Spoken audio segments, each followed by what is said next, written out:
আসসালামু আলাইকুম। Hello everyone, আশা করি সবাই ভালো আছেন, কিন্তু আমি ভালো নেই এবং প্রিয় নোয়াখালী জেলাও ভালো নেই। কারণ দীর্ঘ কয়েকদিনের বৃষ্টিতে বন্যায় প্লাবিত হয়েছে নোয়াখালী অঞ্চল। অতিরিক্ত মৎস্য খামার এবং খাল বিলে বিভিন্ন ভাদের কারণে এই বন্যাটা সৃষ্টি হয়েছে। বন্যার কারণে ক্ষতি হচ্ছে হাজারো মানুষের। কেউ কর্ম করতে পারতেছে না, আবার কেউ বাসস্থানে বাস করতে পারতেছে না। কারো ঘরে পানি ঢুকে গেছে, আবার কারো ঘর বাড়ি ভেঙে গেছে। এই সম্পর্কে আমি প্রশাসনের দৃষ্টি আকর্ষণ করে বলতে চাই এবং বৈষম্য বিরোধী ছাত্র আন্দোলনের ছাত্রদের দৃষ্টি আকর্ষণ করে বলতে চাই, তোমরা আবার জেগে উঠো এই নোয়াখালী এবং বন্যায় প্লাবিত অঞ্চলের জন্য।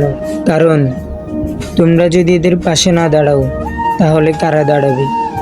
আমাদের এই বাংলাদেশে অনেক সাংবাদিক আছে এবং অনেক টিকটকার আছে, ইউটিউবার আছে, কারোর মুখ থেকে আমি এখনো শুনতে পাইনি এর প্রতিবাদ। এখনো পর্যন্ত আমি টিভি চ্যানেলে একটা নিউজও দেখতে পাইনি নোয়াখালীর বন্যার বিষয়ে। আজকে কয়েকজন ভাই এই ভাতগুলো ভাঙতে গেলে তাদের উপর হামলা চালায় সন্ত্রাসীরা। কেন আমি এই নিষ্ঠুর দুনিয়াতে জন্ম নিয়েছি? অন্যদিকে শিক্ষা প্রতিষ্ঠানগুলোও বন্ধ।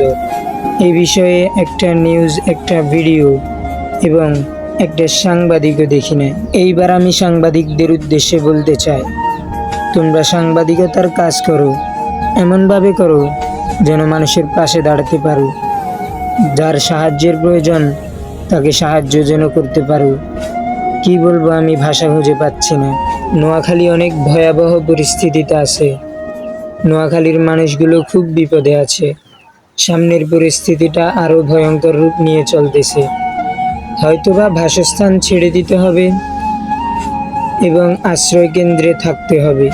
বেঁচে থাকতে পারি কিনা সেটাও গ্যারান্টি করা নেই। আল্লাহ, তুমি আমাদেরকে হেফাজত করো। এই অবস্থায় নোয়াখালীর এবং বন্যায় প্লাবিত অঞ্চলের মানুষগুলোর করণীয় শুধু একটাই, আল্লাহর কাছে ক্ষমা চাও। আর এই নিষ্ঠুর মানুষগুলোর জন্য আল্লাহর কাছে হেদায়েত কামনা করো। সবশেষে আমি একটা কথাই বলবো, জীবনে যাই করো না কেন, মানুষের বিপদে পাশে দাঁড়াও। কার সাহায্যের প্রয়োজন তাকে সাহায্য করো। তো গাইস, ভিডিওটা এই পর্যন্ত। সবাই ভালো থাকবেন, আমাদের জন্য অবশ্যই দোয়া করবেন। আল্লাহ হাফিজ।